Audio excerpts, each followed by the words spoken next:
नमस्कार बंधुरा welcome back to सोम्स classroom. तुम्हारे अनेक दिन डिमांड छिलो जे परीक्षागारे और शिल्पे अजैब रसायन जे चैप्टारटा रयेछे এই চ্যাপ্টারটার উপর একটা ভিডিও আমি অলরেডি অ্যামোনিয়া প্রস্তুতির উপর ভিডিও দিয়েছি।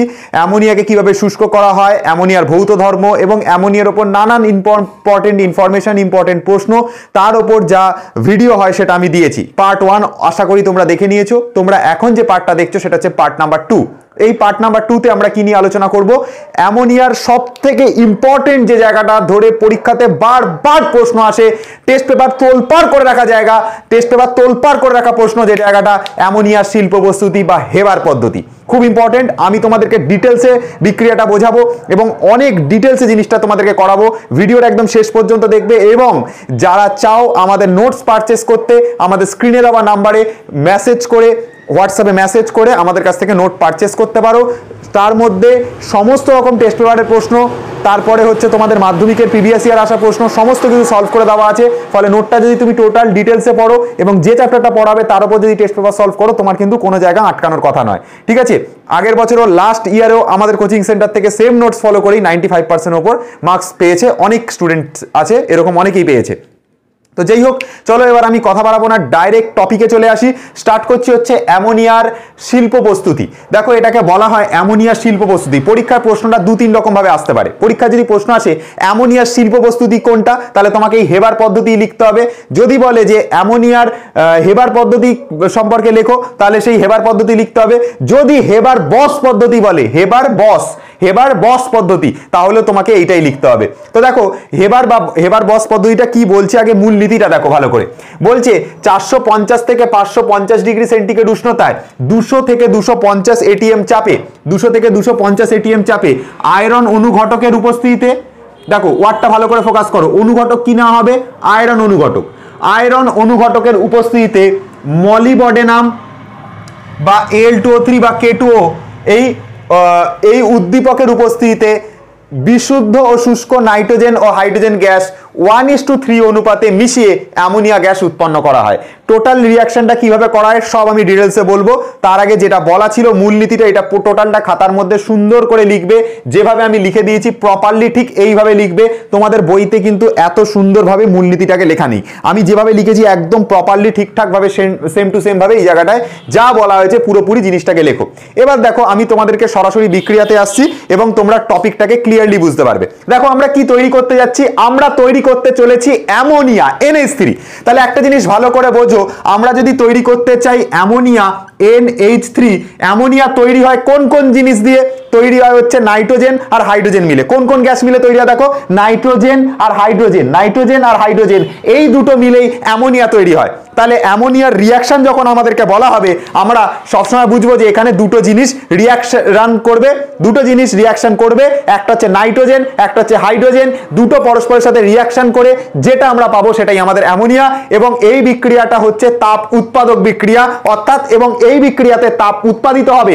এই বিক্রিয়াতে ভেরি ভেরি ইম্পর্টেন্ট ইনফরমেশন, কি বললাম, এই বিক্রিয়াতে তাপ উৎপাদিত হবে এবং এটা হচ্ছে একটা উভমুখী বিক্রিয়া। মানে N2 + H2 মানে নাইট্রোজেন আর হাইড্রোজেন মিলে যেমন অ্যামোনিয়া তৈরি হতে পারে, তেমনি উল্টো রিয়াকশনটাও ঘটতে পারে। দেখো কি হবে, দেখো ব্যাপারটা বোঝার চেষ্টা করো।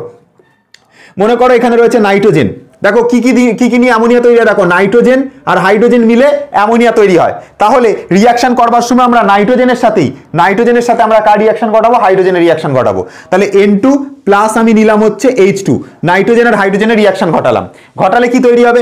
NH3 অ্যামোনিয়া তৈরি হবে। তাহলে রিয়াকশন করলাম, রিয়াকশন করার পর আমরা এখানে লিখলাম হচ্ছে NH3। এবার দেখো অনেক স্যারেদেরকে বা অনেক জায়গাতে অনেক স্টুডেন্টকেও দেখেছি, অনেক টিচাররাও দেখেছি এই জিনিসটা ভুলভাল করে দেয়, যে এরকম একটা অ্যারো দিয়ে দেয়। এটা দেবে না, এই অ্যারোটা কিন্তু এখানে দেবে না, বা ইকুয়াল টু দিয়ে করে হবে না। ইকুয়াল টু দিয়ে বলো বা এরকম অ্যারো দিয়ে বলো, এই জিনিসটা করবে না, ভুল জিনিস। কি করতে হবে? এটার এরকম সাইন দিতে হবে, এদিকে একটা আর এদিকে একটা, এইরকম। ঠিক আছে, এইরকম হবে সাইনটা, দেখে নাও ভালো করে। এই যে এরকম হবে, অনেক বইতেও দেখবে এরকম তোমরা পাবে। তো এইভাবে দেবে, এই জিনিসটা দেবে, এরকম দেবে। এবার এটা মানে কি স্যার? এটা মানে হচ্ছে বিক্রিয়াটা উভমুখী হতে পারে, মানে নাইট্রোজেন আর হাইড্রোজেন মিলে যেমন অ্যামোনিয়া তৈরি হতে পারে তেমনি তার ঠিক উল্টো প্রসেসটাও ঘটতে পারে, অর্থাৎ NH3 ভেঙে গিয়ে H2 প্লাস N2 গঠন করতে পারে। তাহলে উভমুখী বিক্রিয়াটা কি, এইরকম উভয় দিকে এরকম অ্যারো দেওয়া, দেখো হাফ অ্যারো দিয়েছি, দেখো এটা হাফ অ্যারো, এদিকে দেখো হাফ অ্যারো, দুদিকেই মুখ রয়েছে, এইদিকেও মুখ রয়েছে এদিকেও মুখ রয়েছে। এইটার মানে হলো যে উভমুখী বিক্রিয়া। আমি কথাটা এখানে লিখে দিচ্ছি, দেখো বিক্রিয়াটা কিন্তু মনে রাখতে হবে উভমুখী, ঠিক আছে, উভমুখী, ঠিক আছে, উভমুখী বিক্রিয়া। কথাটা মাথায় থাকলো এতটা পর্যন্ত। এবার দেখো, এবার মেন জায়গাটা শুনবে ভালো করে। নাইট্রোজেন এখানে কটা আছে? দুটো। এখানে নাইট্রোজেন কটা আছে? একটা। তাহলে ডান হাতেও নাইট্রোজেন দুটো হতে হবে। তাহলে দুটো যদি হতে হয় তাহলে এখানে একটা কি করবে? একটা 2 লিখলে, বুঝতে পারা গেল। এবার তুমি ব্যালেন্স চেক করো, নাইট্রোজেন এখানে দুটো, এখানে নাইট্রোজেন দুটো, ব্যালেন্স ঠিক আছে নাইট্রোজেনের দিক দিয়ে। হাইড্রোজেনের ব্যালেন্স চেক করো, এখানে 3 দুগুণে কটা হাইড্রোজেন আছে? 6টা হাইড্রোজেন আছে, বাট এখানে কটা হাইড্রোজেন রয়েছে? দুটো। তাহলে এর সাথে যদি একটা 3 গুণ করে দিই তাহলে 3 দুগুণে কত হচ্ছে? 6টা হাইড্রোজেন। এখানে দেখো 2 আর 3 কত হচ্ছে? 6টা হাইড্রোজেন। আমি তোমাদেরকে বলেছিলাম যে কোনো এই চ্যাপ্টারটা পড়ার আগে ফার্স্ট ভিডিওতেই বলেছিলাম আমার যে ব্যালেন্সের ভিডিওটা আছে সেটা তোমাদেরকে দেখতে হবে, দেখলে তোমরা এই জিনিসটা প্রপারলি ক্লিয়ার করতে পারবে। যাই হোক, আশা করি ব্যালেন্সটা বুঝতে পেরেছো। নাইট্রোজেন দুটো ছিল তাই একটা 2 লাগিয়েছিলাম, নাইট্রোজেন ব্যালেন্স হয়ে গেছিল। কিন্তু হাইড্রোজেন তখনও ব্যালেন্স হয়নি, কারণ হাইড্রোজেনের 3 দুগুণে হাইড্রোজেন কটা হচ্ছে? 6টা হাইড্রোজেন, বাট এখানে কটা হাইড্রোজেন? দুটো ছিল। তাহলে এখানে 6 বানানোর জন্য এখানে একটা 3 গুণ করলাম, 3 দুগুণে 6টা হাইড্রোজেন, তাহলে এই পাশে 6টা ও পাশে 6টা, ব্যালেন্স হয়ে গেল। এবার দেখো এই বিক্রিয়াতে কি উৎপন্ন হয়, দেখো এই বিক্রিয়াতে যেটা উৎপন্ন হয় সেটা হচ্ছে তাপ উৎপন্ন হবে, প্রচুর পরিমাণে তাপ উৎপন্ন হবে এই বিক্রিয়াটাতে। তাহলে এই বিক্রিয়াটা হচ্ছে উভমুখী এবং তাপ উৎপাদক বিক্রিয়া। কি লিখবে খাতার মধ্যে? উভমুখী এবং তাপ উৎপাদক বিক্রিয়া, ঠিক আছে, তাপ উৎপাদক বিক্রিয়া। তাহলে পরীক্ষাতে যদি কোয়েশ্চেন আসে যে হেবার পদ্ধতি কি ধরনের বিক্রিয়া, তাহলে উভমুখী এবং তাপ উৎপাদক বিক্রিয়া মেন ইম্পর্টেন্ট কথা। এবং পরীক্ষাতে কোয়েশ্চেনটা কিভাবে দেবে আমি বলে দিচ্ছি, বলবে হেবার পদ্ধতি কি লেখো, বা বলতে পারে যে অ্যামোনিয়ার শিল্প প্রস্তুতি লেখো। অ্যামোনিয়ার শিল্প প্রস্তুতি যদি আসে, ওপরে যা কথা লিখিয়েছি সেম টু সেম কথা এখানে লিখবে এবং লেখার পরে এই বিক্রিয়াটা দেখাবে এবং পারলে লিখে দেবে উভমুখী ও তাপ উৎপাদক বিক্রিয়া এই হেবার পদ্ধতি। হয়ে গেল এতটা পর্যন্ত। এবার দেখো এইখানে কি কি অনুঘটক লাগছে, টেম্পারেচার কত লাগছে আমি একটুখানি বলি। দেখো অ্যারোর ওপর তোমরা কি লিখবে, দেখো অ্যারোর ওপর তোমরা লিখবে হচ্ছে 450 থেকে 550 ডিগ্রি সেলসিয়াস। তাহলে এখানে টেম্পারেচারটা কত? 450 থেকে 550 ডিগ্রি সেলসিয়াস। কি কি কত চাপ লাগছে ভাই? 200 থেকে 250 ATM চাপ লাগছে। তাহলে এখানে লিখলাম 200 থেকে 250 এত ATM, এত চাপ লাগছে, এত ATM চাপ লাগছে। কোন অনুঘটক লাগছে? আয়রন অনুঘটক। অনুঘটক হিসেবে আমরা আয়রন অনুঘটক নিচ্ছি Fe, ঠিক আছে। আর তার সাথে আমরা উদ্দীপক হিসাবে কি কি নিচ্ছি? উদ্দীপক হিসাবে নিচ্ছি Al2O3 অথবা K2O অথবা মলিবডেনাম। তাহলে লিখবে Al2O3 /K2O/ হচ্ছে তোমার মলিবডেনাম, ঠিক আছে। তিনটের মধ্যে যে কোনো উদ্দীপক নিলেই আমাদের কাজ হয়ে যাবে। কিন্তু অনুঘটক হিসেবে আমরা কি নিয়ে থাকি? জেনারেলি আয়রন চূর্ণ বা লোহার চূর্ণ নেওয়া হয়। এবং একটা কথা মাথায় রাখতে হবে যে আমরা এখানে যে নাইট্রোজেন আর হাইড্রোজেনটা নিচ্ছি সেটা কিন্তু বিশুদ্ধ হতে হবে। দেখো এখানে লেখা আছে বিশুদ্ধ হতে হবে এবং তার সাথে এটা শুষ্ক হতে হবে। কেন? বিশুদ্ধ আর শুষ্ক যদি না হয়, যদি এর মধ্যে ইমপিউরিটিস থাকে নাইট্রোজেন আর হাইড্রোজেনের মধ্যে, তাহলে রিয়াকশনটা ঠিকঠাকভাবে হবে না, বরং এই যে অনুঘটকটা ব্যবহার করা হচ্ছে সেই অনুঘটকের যে ক্রিয়া প্রতিক্রিয়া সেটাকেই ভালোভাবে হতে দেবে না। বিশুদ্ধ যদি না থাকে, ধরো ইমপিউরিটিস থাকলো, ওর মধ্যে অশুদ্ধি মিশে থাকলো, তাহলে এই যে ক্যাটালিস্টগুলো ইউজ করছি আমি, এগুলো ঠিকঠাক করে কাজ করতে পারবে না, ক্যাটালিস্টগুলোই নষ্ট হয়ে যাবে, ঠিক আছে। তাই জন্য আমরা কি করব, যে এখানে যে নাইট্রোজেন আর হাইড্রোজেনটা নেব সেটা কিন্তু অবশ্যই বিশুদ্ধ হতে হবে এবং সেটা শুষ্ক হতে হবে, যাতে ক্যাটালিস্টগুলো ঠিক করে ওয়ার্ক করতে পারে, রিয়াকশনটা এগিয়ে যায়, ঠিক আছে, রিয়াকশনটা হতে পারে। এবং দেখো এক্ষেত্রে যে নাইট্রোজেন এবং হাইড্রোজেন গ্যাস নেওয়া হচ্ছে সেটা কিন্তু নিতে হবে, মনে রাখতে হবে 1:3 অনুপাতে। কত অনুপাতে? 1:3 অনুপাতে। দেখো কিভাবে বুঝলাম 1:3 অনুপাতে। দেখো নাইট্রোজেনের এখানে কোনো সহগ আছে কি? নাইট্রোজেনের এখানে কোনো সহগ আছে কি? এক আছে, কোনো সহগ নেই মানে এক আছে। আচ্ছা তোমরা এই জিনিসটা তো জানো, মনে করো x² + 2, ধরো এখানে লিখলাম x² প্লাস আমি লিখলাম হচ্ছে 4x প্লাস হচ্ছে 7, এরকম টাইপের অঙ্ক নিশ্চয়ই করেছো, দ্বিঘাত সমীকরণ নিশ্চয়ই করেছো। তো দেখো x² এর এখানে কোনো সহগ আছে? নেই। যদি সহগ না থাকে তাহলে আমি এখানে 1 মনে করতে পারি, সহগ 1 আছে, এটা মনে করতে পারি। x এর সহগ কত আছে? 4। তাহলে এই x² এর এখানে কোনো সহগ না থাকলে সেটাকে আমি 1 মনে করে নিতে পারি। ঠিক সেরকম ভাবে দেখো নাইট্রোজেনের এখানে কোনো সহগ আছে? নেই, তার মানে আমি কত মানে মানতে পারি? 1 মানতে পারি, 1। আচ্ছা, হাইড্রোজেনের এখানে কত সহগ আছে? 3 সহগ আছে। তাহলে তুমি একটা জিনিস ভাবো, নাইট্রোজেন কত না হচ্ছে 1 ভাগ, আর হাইড্রোজেন কত না হচ্ছে 3 ভাগ। সেই জন্য আমি বললাম নাইট্রোজেন ও হাইড্রোজেনের যে রেশিওটা হবে সেটা 1:3 হবে, 1:3 হবে। ঠিক আছে, নাইট্রোজেন না হবে 1 ভাগ, হাইড্রোজেন না হবে 3 ভাগ, তাই জন্য বললাম নাইট্রোজেন ও হাইড্রোজেন গ্যাসের যে অনুপাতটা হবে 1:3 হবে, এই হবে। ঠিক আছে, বুঝতে পারা গেল? একদম ক্লিয়ার এতটা পর্যন্ত। মিশিয়ে আমরা কোন গ্যাস তৈরি করব? অ্যামোনিয়া গ্যাস তৈরি করব। আশা করি তোমরা বুঝতে পেরেছো এতটা পর্যন্ত। ঠিক আছে, তাহলে দেখো এবার যদি আমাদেরকে এই ছোট্ট ছকের মাধ্যমে না আমরা এখানে রিঅ্যাকশনে কি কি ইউজ করলাম আমরা এখানে লিখে নিই। দেখো যদি বলে উষ্ণতা কত নেওয়া হয়েছে, বলো উষ্ণতা 450 থেকে 550 ডিগ্রি সেলসিয়াস। তাহলে মাথা রাখার জন্য এইভাবে শর্ট একটা খাতার মধ্যে লিখে রাখবে 450 থেকে 550 ডিগ্রি সেলসিয়াস আমরা টেম্পারেচার ইউজ করেছি। যদি বলে চাপ কত ইউজ করা হয়েছে, চাপ দেখো 200 থেকে 250 এটিএম, 200 থেকে 250 এত অ্যাটমসফিয়ারিক প্রেসার ইউজ করা হয়েছে। যদি বলে অনুঘটক হিসাবে কি নেওয়া হয়েছে, অনুঘটক হিসাবে বলতে হবে হচ্ছে আয়রন অনুঘটক, আয়রন অনুঘটক এফি, এফি চূর্ণ লিখবে এরকম ভাবে, এফি চূর্ণ, এটা আমরা ইউজ করেছি। যদি বলে উদ্দীপক হিসেবে কি ইউজ করা হয়েছে, উদ্দীপক হিসেবে হয় মলিবডেনাম ইউজ করতে হবে, অথবা Al2O3 ইউজ করতে হবে, অথবা হচ্ছে K2O ইউজ করতে হবে। এইটার মধ্যে তিনটের মধ্যে যে কোনো একটা। ঠিক আছে, বুঝতে পারা গেল?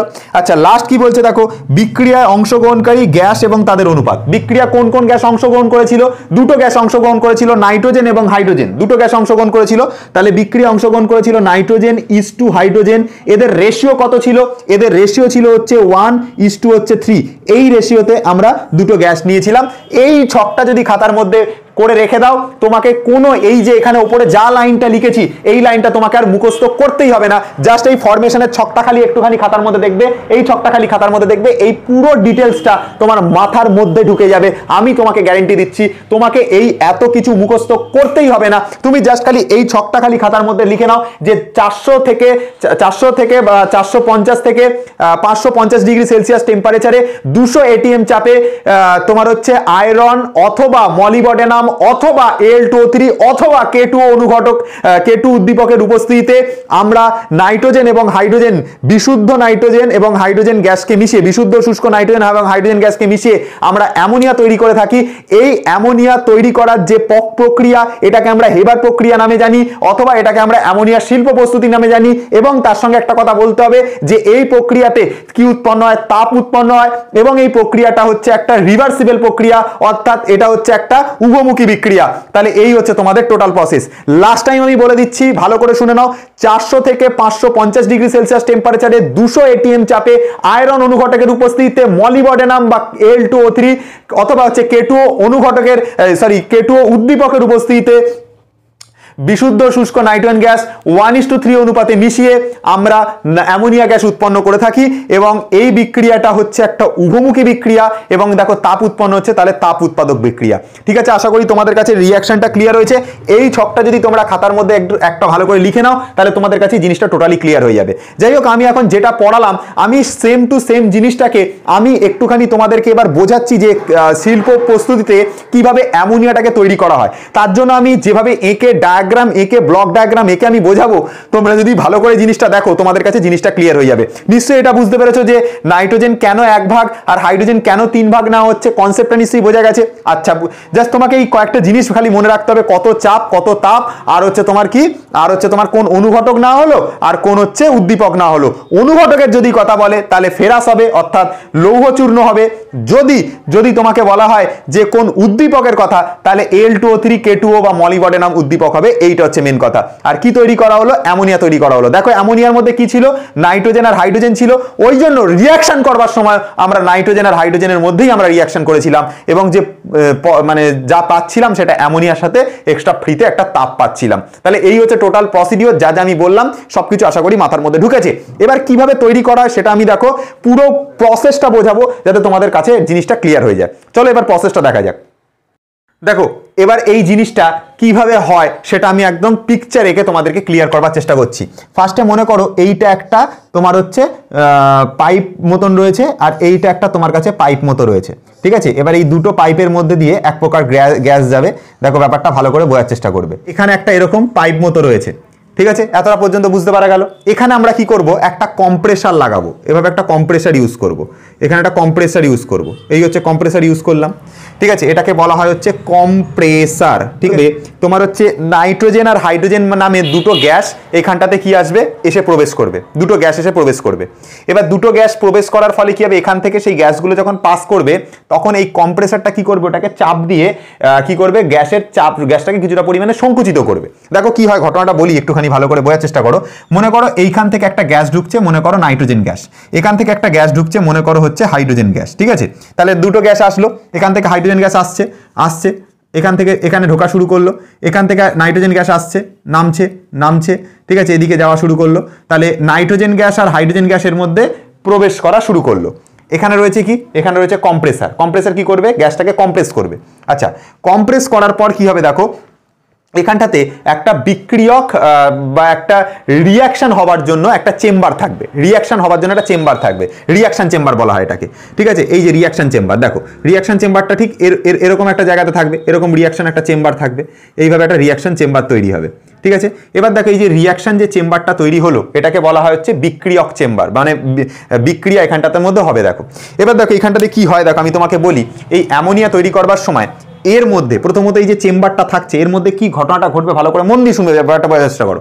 এর মধ্যে হচ্ছে ওই আয়রন অনুঘটক থাকবে, তার সাথে হয় Al2O3, ঠিক আছে, অথবা আমরা এখানে হয়তো তোমাদেরকে কি বলো, ওটাকে বলো মলিবডেনাম, ঠিক আছে, বা হচ্ছে তোমার K2O, ঠিক আছে, এরকম কোনো, এগুলো হচ্ছে উদ্দীপক হিসেবে থাকবে, এগুলো উদ্দীপক হিসেবে থাকবে, এগুলো উদ্দীপক।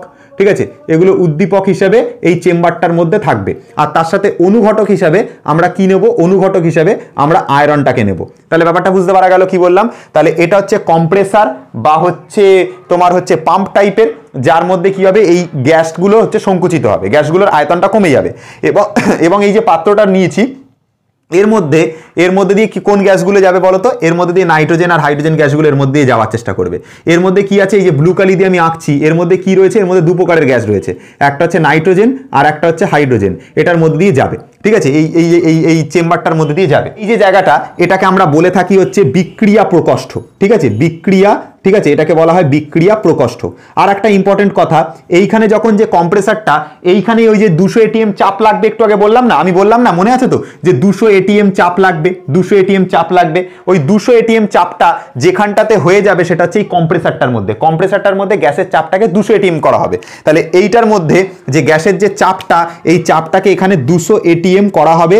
আর এই বিক্রিয়া চেম্বারটার মধ্যে মনে রাখবে, এই বিক্রিয়া চেম্বারটার মধ্যে টেম্পারেচারটাকে মানে উষ্ণতাটাকে কত করা হবে বলো তো, উষ্ণতাটাকে মোটামুটি ধরে রাখো 400 থেকে 550 ডিগ্রি সেলসিয়াস।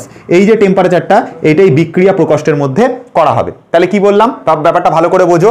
এইটা একটা নল রয়েছে যার মধ্যে দিয়ে নাইট্রোজেন গ্যাস প্রবেশ করছে, এটা একটা নল রয়েছে, হাইড্রোজেন গ্যাস প্রবেশ করছে, দুটো গ্যাস এখানে প্রবেশ করছে, এখান দিয়ে নাইট্রোজেন আর এখান দিয়ে হাইড্রোজেন ঢুকছে। এটা হচ্ছে কম্প্রেসার রয়েছে, কম্প্রেসার যেটা কি করবে, এই কম্প্রেস করবে, এই যে গ্যাসগুলো ঢুকছে এর মধ্যে, কম্প্রেসার কি করবে, কম্প্রেস করে দেবে, মানে তোমার হচ্ছে কি বলবো ওটাকে, চাপ দেবে, চাপ দিয়ে গ্যাসটাকে কি করবে, সংকুচিত করবে। তো কত চাপ দেবে এখানে, 200 ATM চাপ। এই কম্প্রেসারটা কি করবে, 200 ATM চাপ দেবে, এই গ্যাসগুলো যে ঢুকছে ওর মধ্যে 200 ATM চাপ দেবে। আশা করি মাথার মধ্যে ঢুকেছে।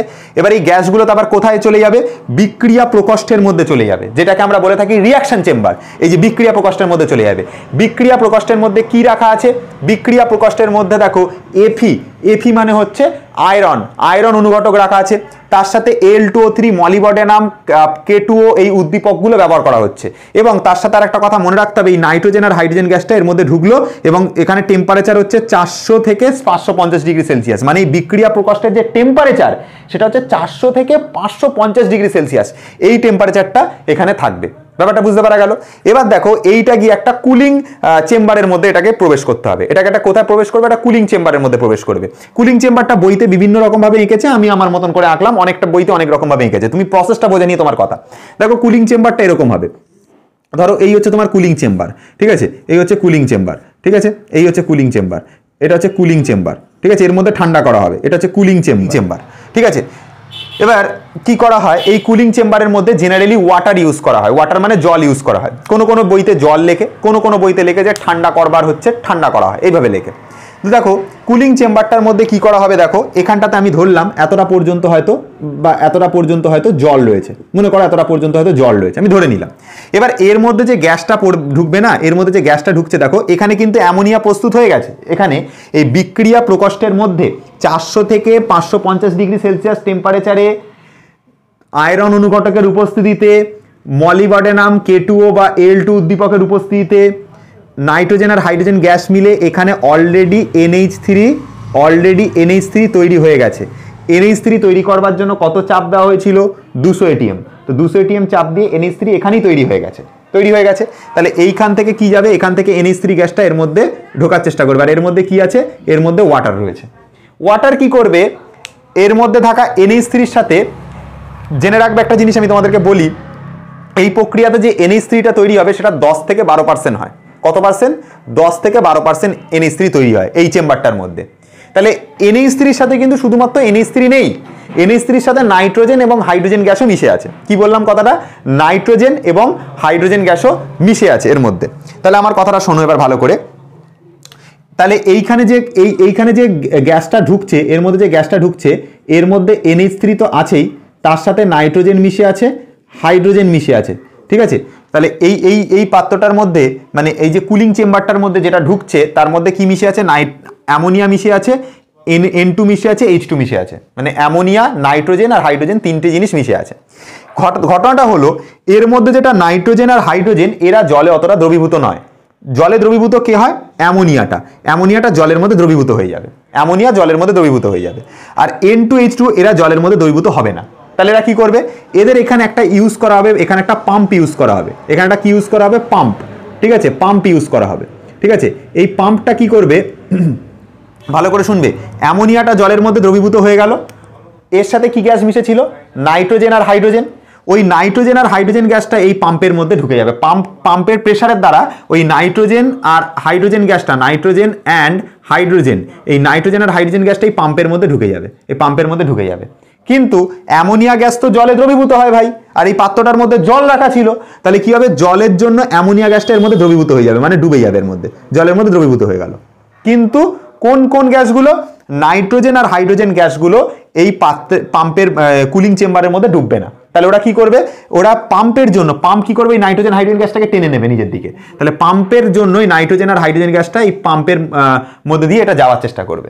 এবং এখান থেকে কি করা হবে? ওই নলটা, আর একটা নল নিয়ে এখান থেকে ওই আর একটা, মানে তোমার হচ্ছে পাইপ লাইন ইউজ করে কি করা হবে? এই পাইপ লাইনটাকে ইউজ করে এখান থেকে ব্যাক করিয়ে এইখানের সাথে কানেক্ট করে দেওয়া হবে, এখানের সাথে কানেক্ট করে দেওয়া হবে, এই যে এইভাবে কানেক্ট করে দেওয়া হবে, এইভাবে, ঠিক আছে, এইভাবে কানেক্ট করে দেওয়া হবে। এই জায়গাটা খোলা থাকবে, এরকমভাবে কানেক্ট করে দেওয়া হবে, ঠিক আছে। তাহলে এখান থেকে নাইট্রোজেন গ্যাস আসবে, এখান থেকে হাইড্রোজেন গ্যাস আসবে, আবার এখান থেকে এই যে নাইট্রোজেন আর হাইড্রোজেন গ্যাসটা ঢুকেছিল, এর মধ্যে যেটা ঢুকেছিল নাইট্রোজেন আর হাইড্রোজেন গ্যাস, এটা এইখান থেকে এখান থেকে হয়ে এর মধ্যে আবার N2 আর H2 এই দুটো গ্যাস ফের এর মধ্যে এসে ঢুকবে। এদিক থেকেও হাইড্রোজেন আর এদিক থেকেও নাইট্রোজেন গ্যাস ঢুকে আবার ফের এই সেম রিয়াকশন আর একবার হবে। এরকমভাবে হতেই থাকবে, এরকম হতেই থাকবে। তো এইটা হচ্ছে টোটাল প্রসিডিওর, আমি যেটা তোমাদেরকে বললাম। আমি লাস্ট টাইম জিনিসটাকে রিপিট করছি, ভালো করে ব্যাপারটা বোঝার চেষ্টা করো, ক্লিয়ার হয়ে যাবে নিজেদের কাছে। আমি তারপরে অ্যামোনিয়াটাকে কীভাবে সংগ্রহ করা আমি সেটা লাস্টে বলছি। ফার্স্টে বোঝো, এই নলটা দিয়ে নাইট্রোজেন গ্যাস প্রবেশ করছে, এটা দিয়ে হাইড্রোজেন গ্যাস প্রবেশ করছে। এইখানে একটা কম্প্রেসার রাখা আছে। কি রাখা আছে? কম্প্রেসার কি করে? কম্প্রেসার হচ্ছে গ্যাসটাকে কম্প্রেস করে, সংকুচিত করে। কত চাপে সংকুচিত করে? 200 ATM চাপে সংকুচিত করে। কোন গ্যাসকে সংকুচিত করবে? নাইট্রোজেন গ্যাসকে আর হাইড্রোজেন গ্যাসকে এই কম্প্রেসারের মধ্যে সংকুচিত হলো। আচ্ছা, এবার এই যে নাইট্রোজেন আর হাইড্রোজেন গ্যাস এটার মধ্যে যে প্রবেশ করলো, এটা কার মধ্যে প্রবেশ করছে? বিক্রিয়া প্রকোষ্ঠের মধ্যে প্রবেশ করছে। যার মধ্যে প্রবেশ করছে এটা হচ্ছে বিক্রিয়া প্রকোষ্ঠ, যেটাকে আমরা রিয়াকশন চেম্বার বলে থাকি। রিয়াকশন চেম্বারের মধ্যে কি অলরেডি ফিট করা আছে? এক তো রয়েছে Fe আয়রন অনুঘটক, সেকেন্ড রয়েছে Al2O3 মলিবডেনাম অথবা K2O র মতো কোনো একটা উদ্দীপক, এটা ফিট করা আছে এর মধ্যে। কত টেম্পারেচার লাগানো হয়েছে? 400 থেকে 500 ডিগ্রি সেলসিয়াস। তাহলে এই 400 থেকে 500 ডিগ্রি সেলসিয়াসের টেম্পারেচারের জন্য এই উদ্দীপকের উপস্থিতিতে এবং এই অনুঘটকের উপস্থিতিতে ওই যে নাইট্রোজেন আর হাইড্রোজেন এর মধ্যে যে ঢুকলো, ওরা রিয়াকশান করবে। এখানে রিয়াকশান করে কি তৈরি করবে? NH3 তৈরি করবে। কিন্তু NH3 এর সাথে কোন গ্যাস মিশে থাকবে? নাইট্রোজেন আর হাইড্রোজেন গ্যাস মিশে থাকবে। তো এই যে গ্যাসটা তৈরি হলো, এই গ্যাসটাই এখান দিয়ে বেরোনোর চেষ্টা করবে, এখানে ফাঁকা জায়গা পেয়েছে তাহলে এখান দিয়ে বেরোনোর যাওয়ার চেষ্টা করবে এখান দিয়ে।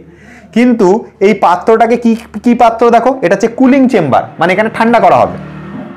এর মধ্যে কি রাখা আছে, এর মধ্যে ওয়াটার রাখা আছে, ওয়াটার রাখা আছে। এই জলটা কি করবে, অ্যামোনিয়াটাকে ডিজলভ করিয়ে নেবে, অ্যামোনিয়াটাকে দ্রবীভূত করিয়ে নেবে। কিন্তু এই অ্যামোনিয়ার সাথে তো আরো দুটো গ্যাস মিশেছিল, নাইট্রোজেন আর হাইড্রোজেন।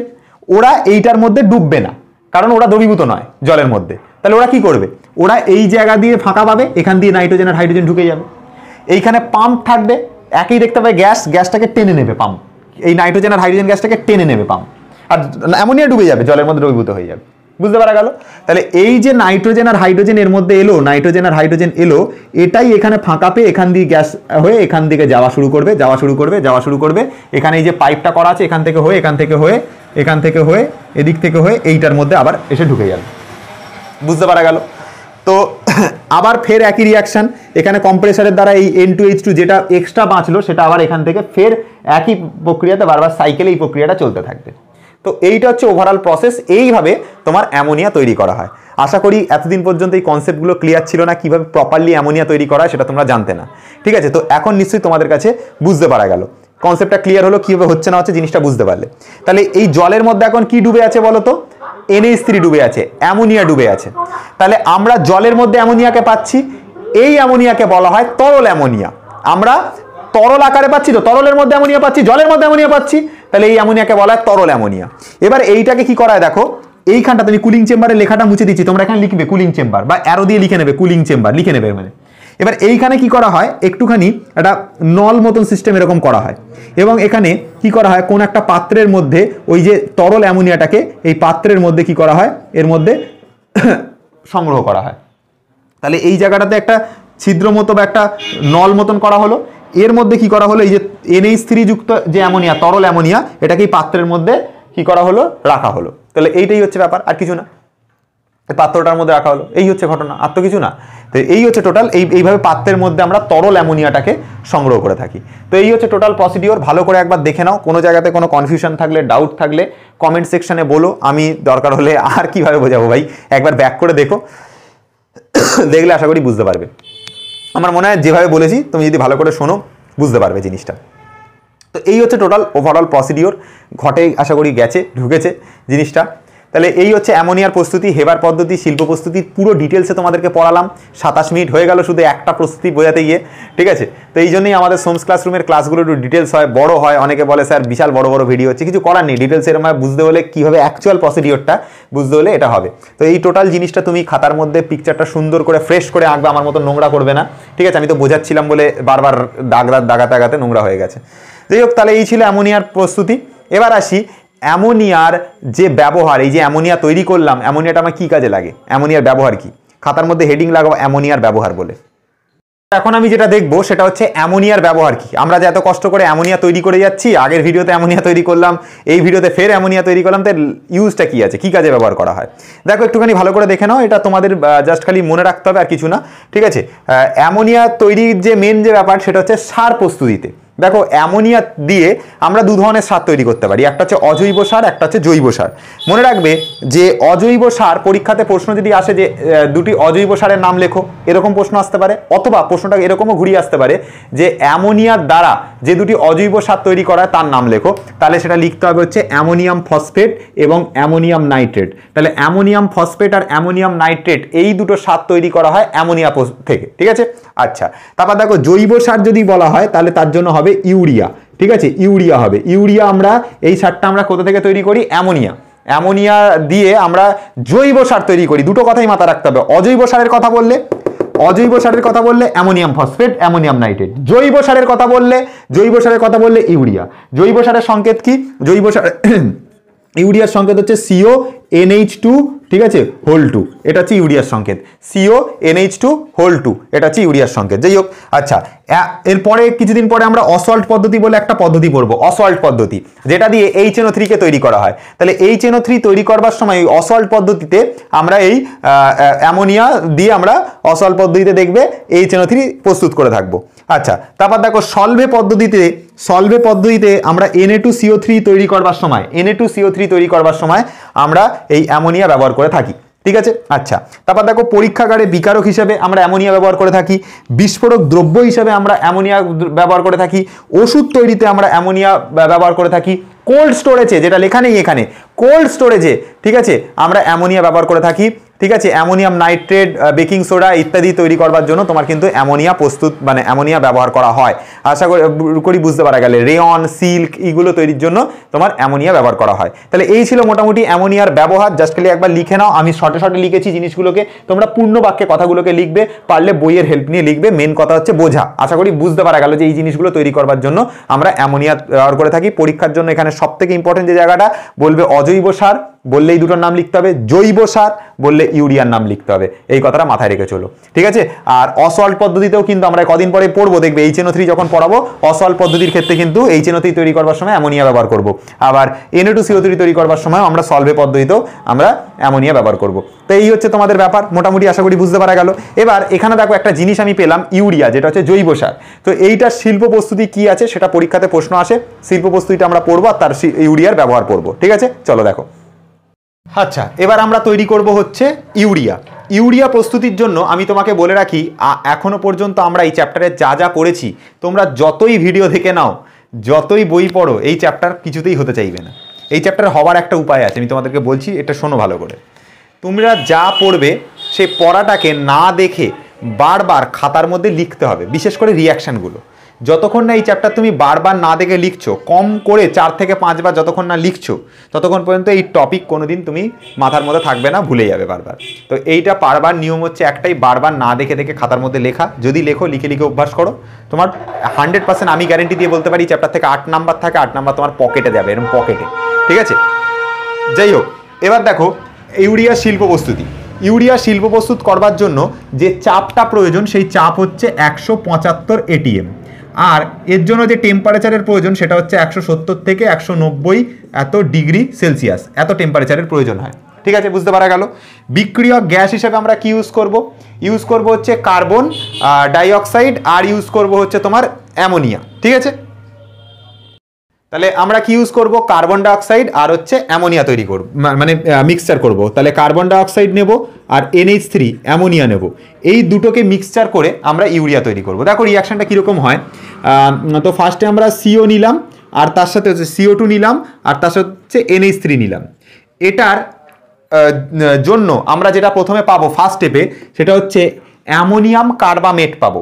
তাহলে তার সংকেত হচ্ছে NH2COO NH4। ঠিক আছে, এইটা হচ্ছে আমাদের সংকেত আসবে। কি বললাম, একটা জিনিস ভালো করে একটুখানি দেখে নাও।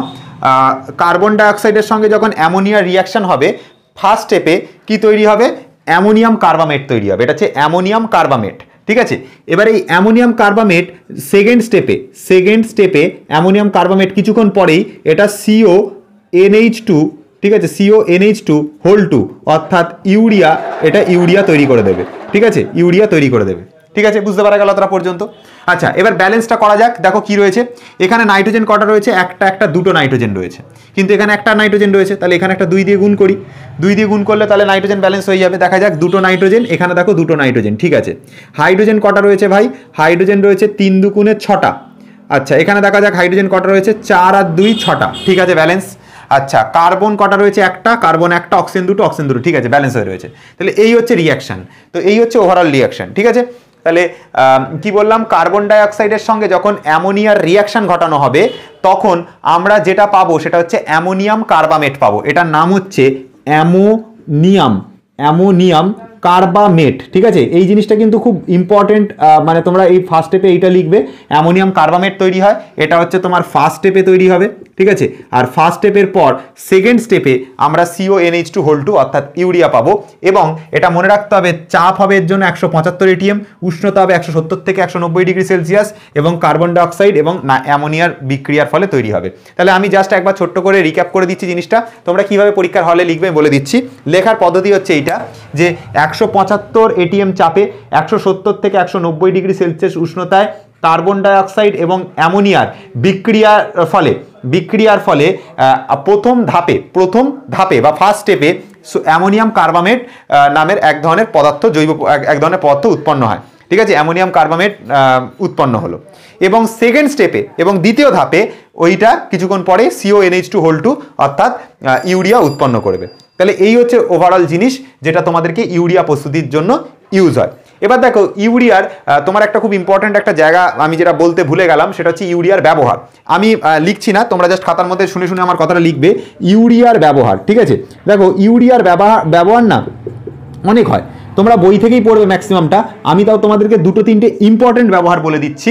নাম্বার ওয়ান হচ্ছে ইউরিয়া স্টিবামিন নামে এক ধরনের কালা জ্বরের ওষুধ তৈরি করা হয়। ওষুধটার নাম হচ্ছে ইউরিয়া স্টিবামিন। ঠিক আছে, ইউরিয়া স্টিবামিন। ঠিক আছে, এই ইউরিয়া স্টিবামিন হচ্ছে কি, ইউরিয়া স্টিবামিন হচ্ছে কালা জ্বরের ওষুধ। ঠিক আছে, ইউরিয়া স্টিবামিন নামে কালা জ্বরের ওষুধ তৈরির জন্য ইউরিয়া ব্যবহার করা হয়।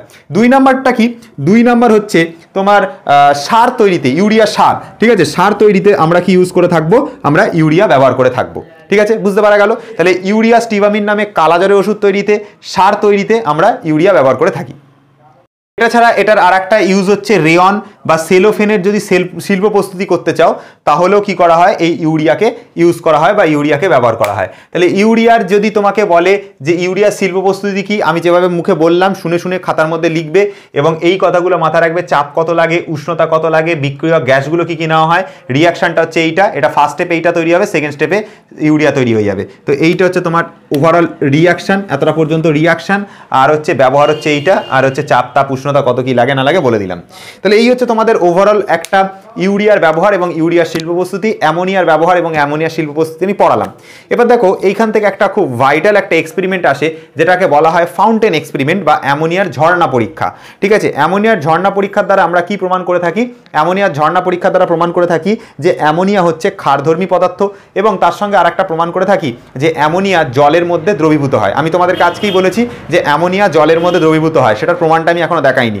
ফাউন্টেন এক্সপেরিমেন্ট বলে একটা এক্সপেরিমেন্ট হয় বা ঝর্ণা পরীক্ষা বলে একটা পরীক্ষা হয়, তার দ্বারা প্রমাণ করা যায় যে অ্যামোনিয়া জলে দ্রবীভূত। 1 নাম্বার পড়বো অ্যামোনিয়ার ফাউন্টেন এক্সপেরিমেন্ট। ঠিক আছে, যেটাকে বলা হয় ফোয়ারা পরীক্ষা বা ঝর্ণা পরীক্ষা। এই যে পরীক্ষাটা, এই পরীক্ষার দ্বারা দুটো জিনিস প্রমাণ করা হয়। 1 নাম্বার দেখো অ্যামোনিয়া জলে দ্রাব্য, এটা প্রমাণ হবে। 2 নাম্বার হচ্ছে অ্যামোনিয়া হচ্ছে ক্ষারধর্মী পদার্থ, এটা প্রমাণ হবে। দুটো জিনিস প্রমাণ হবে, অ্যামোনিয়া ক্ষারধর্মী এবং হচ্ছে অ্যামোনিয়া হচ্ছে জলে দ্রাব্য, এই দুটো জিনিস প্রমাণ হবে। আমি তোমাদেরকে একটা কথা বলি, একটুখানি মন দিয়ে শুনবে, বিষয়টা বোঝার চেষ্টা করবে যে অ্যামোনিয়া না তোমার এই রিয়াকশানটাকে মানে এই যে জিনিসটা আমি দেখাবো, এই যে এক্সপেরিমেন্টটা আমি দেখাবো, এই এক্সপেরিমেন্টটা বইতে অন্যভাবে পিকচার এঁকেছে, অন্যভাবে করেছে, আমি অন্যভাবে দেখাবো। আমি যেভাবে দেখাবো সেটা তুমি কোনো ইংলিশ মিডিয়ামের বই বা যদি কোনো এনসিইআরটির বইটাই ফলো করো তাহলে তুমি এইভাবে পাবে। আর বইতে তোমাদের বইতে যেটা রয়েছে সেটা অন্যভাবে রয়েছে। বিষয়টা একই, জিনিসটা একই, কিন্তু একটু অন্যভাবে পিকচারটা রয়েছে আর একটু অন্যভাবে ওরা এক্সপ্লেন করেছে, আমি একটু অন্যভাবে এক্সপ্লেন করবো। ঘটনাটা একই, প্রসেসটা একই। ঠিক আছে, তো বইয়ের সাথে যদি না ম্যাচ করে তোমরা আবার বলো না, কমেন্ট করতে বসে স্যার আমাদের বইতে ওরকম আছে। আর ভাই তোমাদের বইতে অন্যরকম আছে, আমি অন্য বইয়ের থেকে বলছি, জিনিসটা একটু অন্যরকম হবে। ঠিক আছে, হোক দেখো কি করা হয়। ফার্স্টে এরকম একটা গোলতল, এরকম একটা ফ্লাক্স টাইপের নেওয়া হয়। ঠিক আছে, এরকম একটা ফ্লাক্স টাইপের নিয়ে এখানে কি করা হয় বলো তো, এখানে ইউজ করা হয় হচ্ছে, এখানে ড্রপার ইউজ করা হয়, এরকমভাবে একটা ড্রপার ইউজ করা হয়, ড্রপার। ঠিক আছে, এর মধ্যে ড্রপার ইউজ করা হয়। ঠিক আছে, মনে রাখবে এখানে একটা ড্রপার ইউজ করা হয়। এখানে ড্রপার ইউজ করা হয়। আর এখান থেকে সরু এরকম একটা সরু নল টাইপের এখান থেকে এরকমভাবে বার করে একটা লাল লিটমাস যুক্ত একটা কোনো পাত্রের মধ্যে এটাকে রাখা হয়, লাল লিটমাস যুক্ত। আমি লাল দিয়ে আঁকছি যাতে জিনিসটা বুঝতে পারো তোমরা, লাল কালি দিয়ে আঁকছি। এর মধ্যে লাল লিটমাস যুক্ত কোনো পাত্রের মধ্যে এটাকে রাখা হয়। ঠিক আছে, এটাকে রাখা হয়। আর এটা হচ্ছে তোমার গোলতল ফ্লাক্স, এটা হচ্ছে গোলতল ফ্লাক্স। ঠিক আছে, আচ্ছা এবার দেখো এটার জন্য ক্ল্যাম্প স্ট্যান্ড ইউজ করা হয়। এখানে ক্ল্যাম্প আঁকতে পারো, কোনো অসুবিধা নেই। অনেকে আঁকবে অনেকে আঁকবে না, সেটা নিয়ে কোনো বড় ব্যাপার না। মেন কথা হচ্ছে এটা। ঠিক আছে, বুঝতে পারা গেল। এখানে একটা ক্ল্যাম্প আঁকলে এঁকে নিও এখানে এর সাথে। ঠিক আছে, বুঝতে পারলে। আচ্ছা, এটা যেটা ইউজ করা হয় সেটা হচ্ছে ড্রপার। ঠিক আছে, ড্রপার, এটাকে ড্রপার বলা হয়। ঠিক আছে, ওয়াটার। ঠিক আছে, জলের ড্রপার। ঠিক আছে, দেখো না এই যে ধরো তোমার হচ্ছে চোখের কোনো প্রবলেম হলো, তখন ডাক্তার ওই ড্রপার বলে না, চোখের মধ্যে একটু ড্রপার দিতে, ড্রপ দেয় না, জলের ফোঁটা টাইপের, ওই রকম টাইপের ড্রপার ইউজ করা হয়। আচ্ছা, এই পাত্রটার মধ্যে যেটা ভরা থাকে সেটা হচ্ছে শুষ্ক অ্যামোনিয়া ভরা থাকে। অ্যামোনিয়া গ্যাসকে শুষ্ক অবস্থা ভরা থাকে, জলীয় অ্যামোনিয়া না, শুষ্ক অ্যামোনিয়া। তো এর মধ্যে কি ভরা আছে? এর মধ্যে ভরা আছে সেটা হচ্ছে তোমার শুষ্ক অ্যামোনিয়া ভরা আছে, ঠিক আছে? এর মধ্যে মাথায় রাখবে, এর মধ্যে কি ভরা আছে? শুষ্ক অ্যামোনিয়া ভরা আছে, ঠিক আছে? তাহলে এর মধ্যে কি রয়েছে? শুষ্ক অ্যামোনিয়া রয়েছে। মাথার মধ্যে ঢোকানোর চেষ্টা করো, জিনিসগুলো বোঝার চেষ্টা করো, খুব ইজি, এমনি কোনো বড় ব্যাপার না। এর মধ্যে শুষ্ক অ্যামোনিয়া ভরা আছে। আর এর মধ্যে কি করা হয়েছে? এখানে ওয়াটার, এর মধ্যে ড্রপার রয়েছে, জলের ড্রপার রয়েছে, এর মধ্যে জল ভর্তি করা আছে এই ড্রপারটার মধ্যে। এবার কি করা হবে? প্রাথমিক অবস্থায় তুমি দেখতে পাবে এর মধ্যে যে ক্ল্যাম্পটা রয়েছে না, মানে এর মধ্যে যে সরু যে নলটা, কৈশিক নল বলা এটাকে, ক্যাপিলারি টিউব, ঠিক আছে? এই কৈশিক যে নলটা, এই কৈশিক নলটা একটু লম্বা হবে, এখানে এর মোটামুটি এতটা হবে, ধরো কৈশিক নলটা এতটা পর্যন্ত হলো, ঠিক আছে? তো প্রাথমিক অবস্থায় কি দেখা যাবে যে এই কৈশিক নল থেকে এই যে এইখানে যে তোমার লাল যে লিটমাসটা রয়েছে, এই লিটমাস কিন্তু ওপর দিকে উঠছে না, প্রাথমিক অবস্থায় এটা উঠবে না, ঠিক আছে? প্রাথমিক অবস্থায় এটা এরকমভাবেই থাকবে, ঠিক আছে? এর মধ্যে এটা প্রাথমিক অবস্থা থাকবে, এটা হচ্ছে লাল লিটমাস, ঠিক আছে? এর মধ্যে কি আছে? লাল লিটমাস আছে। তো এই লাল লিটমাস, এই নলটা ওপর দিকে কিন্তু প্রাথমিক অবস্থাতে উঠবে না। তো প্রাথমিক অবস্থাতে এরকমই থাকবে জিনিসটা, এরকম থাকবে, মোটামুটি এরকমই থাকবে, ঠিক আছে? এটা হচ্ছে মোটামুটি এরকম অবস্থা থাকবে। এবার দেখো কি করা হবে, আমি এই ড্রপারটাকে কি করব? ড্রপারটাকে কি করা হয়? এখানে এরকম চাপ দেওয়া হয়, প্রেস করা হয়। প্রেস করলে কি হবে? এটা কিসের ড্রপার? ওয়াটার ড্রপার বা জলের ড্রপার। তো জলটা কি হবে? এর মধ্যে ঢুকে যাবে, এর মধ্যে জল ঢুকে যাবে। কি করব? হালকা করে চাপ দেবো, তো এর মধ্যে কি হবে? জল প্রবেশ করে যাবে। তো যখনই জল প্রবেশ করবে, সাথে সাথে কি হবে? দেখো এখানে যা অ্যামোনিয়া থাকবে, অ্যামোনিয়া কি করবে? এই জলের মধ্যে দ্রবীভূত হয়, সেটা তোমরা জানো। আর এটাই প্রমাণ করছি। কি হবে? এখান থেকে দেখবে কিছুটা পরিমাণ অ্যামোনিয়া এই জায়গাটা ফাঁকা হয়ে যাবে, কিছুটা জায়গায় অ্যামোনিয়া ফাঁকা হয়ে যাবে। এবার তুমি কি করে বুঝবে যে এখানে অ্যামোনিয়া ফাঁকা হয়ে গেছে? তো গ্যাস চোখে তো দেখতে পাবে না, চোখের সামনে দিয়ে তো হাইড্রোজেন, নাইট্রোজেন, অক্সিজেন, অনেক গ্যাস যাচ্ছে চোখের সামনে দিয়ে। তুমি কি দেখতে পাচ্ছ? এই যে ভাই অক্সিজেন গেল, এই যে ওর কার্বন ডাইঅক্সাইড ভাই আমাদের পাশে এইখান দিয়ে চলে গেল, এরকম দেখতে পাচ্ছ কি? দেখতে পাচ্ছ না? সেরকমভাবে তুমি যখন এখানে যখন প্রেস করবে, এই ওয়াটার ড্রপারটাকে যখন প্রেস করবে, এর মধ্যে জল ঢোকার সাথে সাথে দেখবে এই জায়গাটাতে অ্যামোনিয়াটা কিছুটা পরিমাণে কমে যাবে। কিন্তু এই যে কমে গেছে, সেটা কি তুমি খালি চোখে দেখতে পাবে না? খালি চোখে গ্যাস কমে যাচ্ছে, এটা খালি চোখে দেখা যাবে না।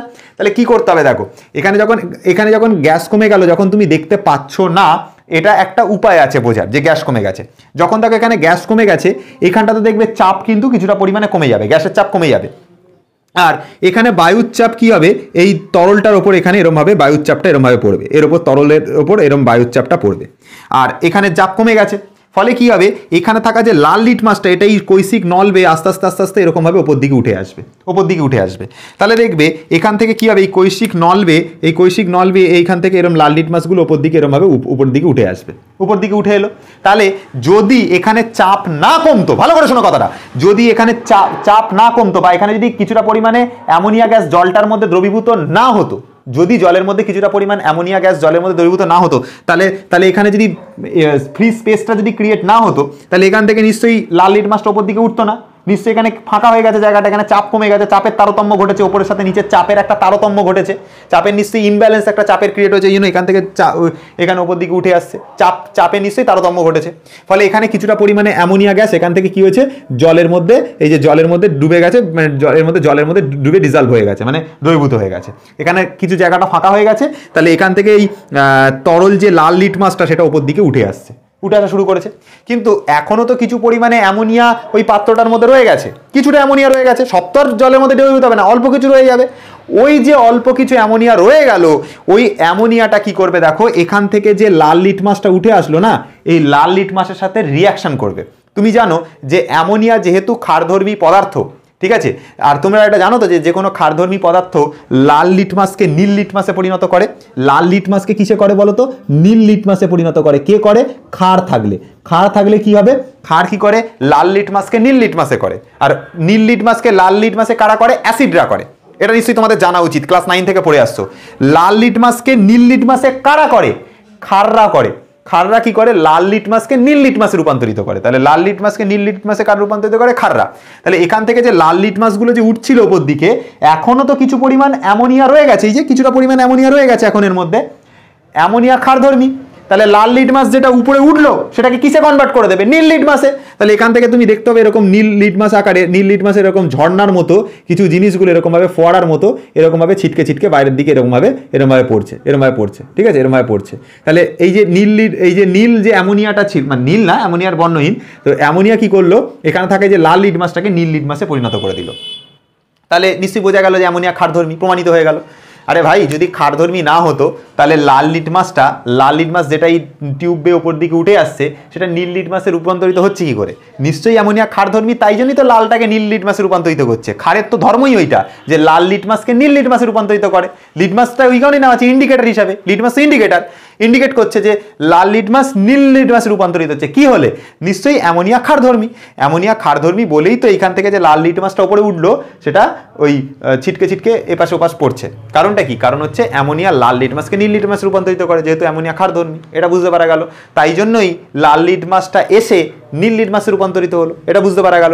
আর একটা কথা, প্রাথমিক অবস্থা যখন আমি রেখেছিলাম তখন কি লিটমাসটা ওপর দিকে উঠছিল? এই নলটা বেয়ে কি প্রাথমিক অবস্থাতে ওপর দিকে উঠছিল? নিশ্চয়ই না, উঠছিল না।